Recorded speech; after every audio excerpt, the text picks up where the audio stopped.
GV sir கூட work பண்ணுறது first கொஞ்சம் டென்ஷனாக இருந்துச்சு.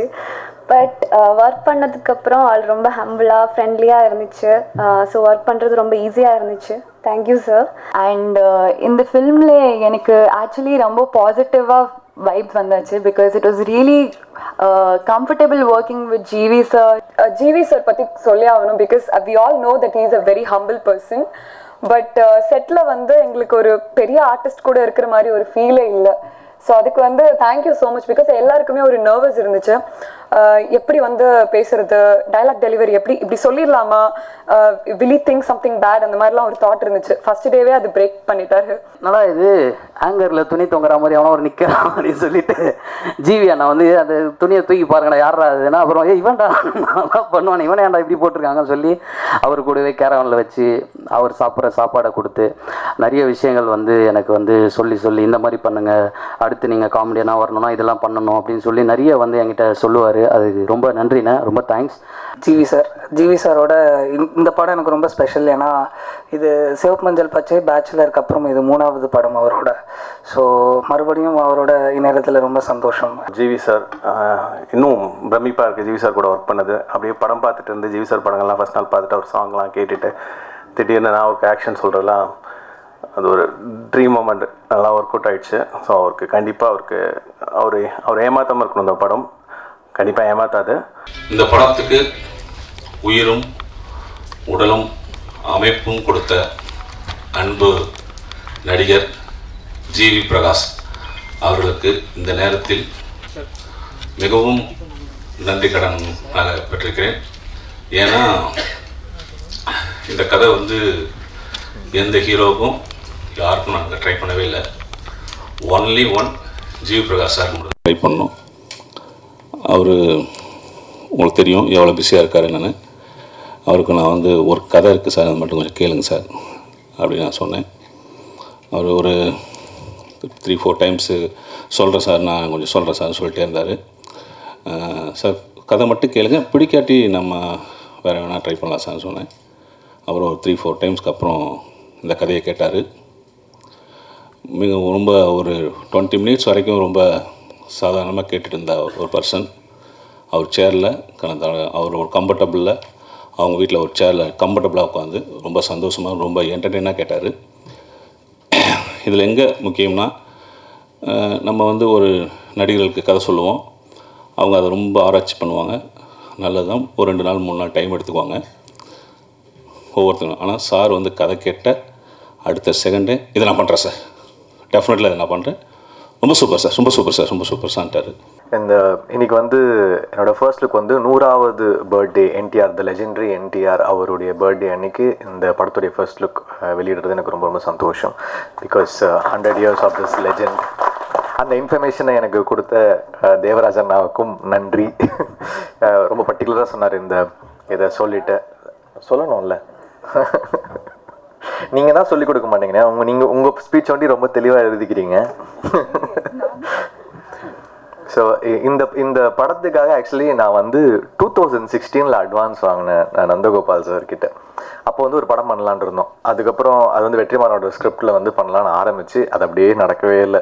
அப்புறம் அதுக்கப்புறம் ரொம்ப நாள் கழிச்சு நான் அவர்கிட்ட கேட்டேன், சார் அந்த அட்வான்ஸ் கொஞ்சம் தயவுசெய்து திரும்பி வாங்கிக்கோங்க சார், நான் கொடுத்துட்றேன் அப்படின்னு.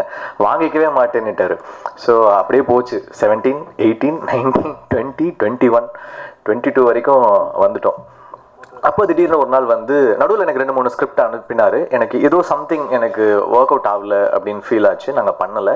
அப்புறம் ஃபைனலாக கொரோனா அப்போ கூட ஒரு கால் பண்ணி கேட்டேன், தயவு செஞ்சு அந்த அட்வான்ஸ் எடுத்துக்கோங்க சார் அப்படின்னு.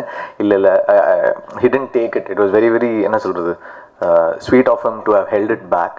அப்புறம் ஒரு திடீர்னு ஒரு நாள் அடித்தார் கால் பண்ணி, ஒரு கதை இருக்குது ஜிவி கேட்குறீங்களா அப்படின்னாரு. சார் கேட்கலாம் சார், அது வந்து ஒரு ஹாரர் அப்படின்னாரு. சார் நான் ஆல்ரெடி டார்லிங் பண்ணிட்டேன், இப்போ ஹாரர்னாலே வந்து கிளீஷேவாக இருக்குது, யூஷுவலாக இருக்குது, நிறைய படங்கள் வருது, வாரம் ஒரு ஹாரர் படம் வருது, வேண்டாம் சார், எஸ்பெஷலி ஹாரர் காமெடினா வேண்டாம் சார், இது ஹாரர் காமெடி கிடையாது அப்படின்னாரு. சரி ஓகே சார், அப்போது நான் கேட்டுறேன் சார், பட் எனக்கு ஷுவராக தெரியல, ஹாரர்னால் எனக்கு தெரியல, எனக்கு யூஷுவலாக இருக்குமோன்னு இதுவாக இருக்குது. கண்டிப்பாக இல்லை, நான் கதை கேட்டேன், எனக்கு ரொம்ப பிடிச்சிருந்தது, உங்களுக்கு அப்படி ஃபீல் ஆச்சுன்னா பண்ணாதீங்க அப்படின்னு சொன்னார். சரி சார், ஓகே சார் அப்படின்னு சொல்லிட்டு கதை கேட்டேன். ரொம்ப ரொம்ப இன்ட்ரெஸ்டிங்காக யூஸ்வலாக ஒரு ரெகுலர் ஹாரர் ஃபிலிம் மாதிரி இல்லாமல் ரொம்ப ஒரு சீரியஸ் இன்வெஸ்டிகேட்டிவ் த்ரில்லர் மிஸ்ட்ரி ஜானரில் இருந்துச்சு. ஸோ எனக்கு ஒரு 25th மினிட்லேயே I decided I'm going to do this film அப்படின்னு. ரொம்ப ஒரு இப்போ நம்ம ரெகுலராக பார்க்குற ஒரு ஹாரர் ஃபிலிமாக இல்லாமல் கொஞ்சம் ஒரு நல்ல ஒரு இன்டர்நேஷ்னல் ட்ரீட்மெண்ட்டோட இருந்துச்சு. ஸோ அதுதான் எனக்கு வந்து ஒரு ஸ்டார்டிங் பாயிண்ட்டாக இருந்துச்சு. சரி ஓகே இந்த படம் பண்ணலாம் அப்படின்னு எனக்கு ரொம்ப பிடிச்சி நான் எடுத்துக்கிட்டேன். விவேக்குடைய நரேஷனை கேட்டு then we started this film. ஒரு அண்ட் டைட்டிலாகவும் சரி 96க்கு அப்புறம் 13 அப்படின்னு அவருக்கு ஒரு சென்டிமெண்ட்டாக நம்பரோடய வச்சுருவோம் அப்படின்னு சொல்லிட்டு 13ஓட போனார். ஸோ 13 அன்லக்கி நம்பர்லாம் சொல்கிறாங்க. என் பர்த்டே June 13 தான். என்ன நீங்கள் எப்படி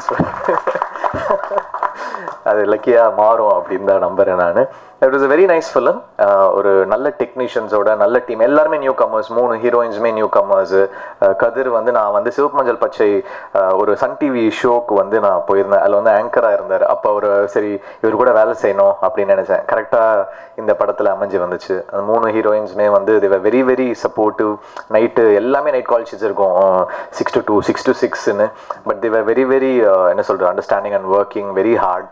ஏன்னா ஃபுல்லாக ப்ரொப்பலர் இது அதுன்னு இருக்கும். அப்புறம் அந்த கேமராமேன் அவருடைய ஃபர்ஸ்ட் ஃபிலிம் மாதிரியே இல்லை. Very very nice work move. Very very hard working. டெஃபினட்டாக you will go places. The stunt master, he has done a very nice job, very very hard working. The editor, full படம் வந்து he was there with us, spot editing பண்ணி. And of course சித்து வந்து என்ன சொல்கிறது எனக்கு ஒரு lucky சாம் அப்படின்னு சொல்லலாம். ஏன்னா சிவப்பு மஞ்சள் பச்சை அவர் தான் பண்ணார். அந்த படம் பெரிய ஹிட் ஆச்சு. திருப்பி பேச்சுலர் பண்ணார், அதுவும் பெரிய ஹிட் ஆச்சு. இது 3வது முறை அந்த நம்பி வந்து சித்து கமெண்ட் பண்ணியிருக்கோம். Sidhu luck tip work out ஆகிடணும். ஸோ அண்ட் விவேக் வந்து உண்மையாகவே அந்த நரேஷன் எனக்கு ரொம்ப பிடிச்சி எடுத்தேன். அண்ட் அவரோட ஷார்ட் செலெக்ஷனு எல்லாமே நல்ல ஒரு ஒரு ஒரு ரொம்ப இன்ட்ரெஸ்டிங்காக இருந்துச்சு. இன்ஃபேக்ட் ஃபர்ஸ்ட் லுக் கூட இந்த படம் வந்து ஏன்னா ஒரு ரெகுலரான ஒரு ஃபர்ஸ்ட் லுக்காக இருக்கக்கூடாதுன்னு சொல்லிட்டு ரொம்ப ஒர்க் பண்ணோம். இந்த டைட்டில் எல்லாமே ஏன்னா எங்கே வந்து இது ஒரு கிளிஷேக்குள்ளே போயிடவே கூடாது அப்படின்றதுல வந்து ரொம்ப தெளிவாக ஒர்க் பண்ணியிருக்கோம் இந்த ஃபிலிம் பொறுத்த வரைக்கும். It will be a very very interesting film.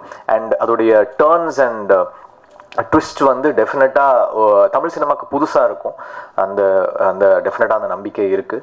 And best wishes to Nandagopal sir, this whole team, இந்த யங் டீமாக அகெயின் இது வந்து ஒரு எனக்கு வந்து டார்லிங்க்கு அப்புறம் ஒரு horror film is going to release now, 2வது ஹாரர் படம். So I think it will do well for all of us. We need your blessings. உங்களுடைய சப்போர்ட் வேணும். Thank you so much.